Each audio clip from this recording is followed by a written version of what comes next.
Итак, всем привет! Сегодня я вам покажу мой клип, который я снимала в деревне Лето. Про природу.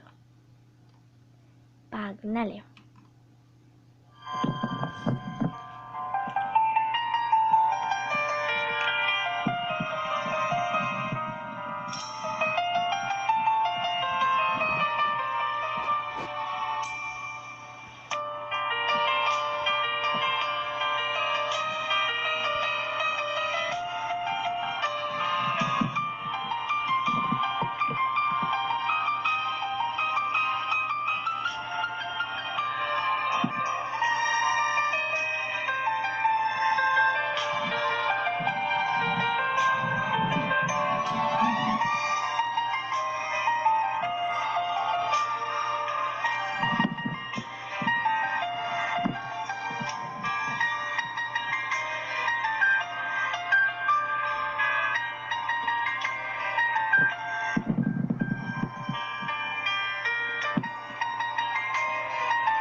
Итак, все, кому понравилось мое видео, ставьте лайки и подписывайтесь на мой канал. Всем пока-пока!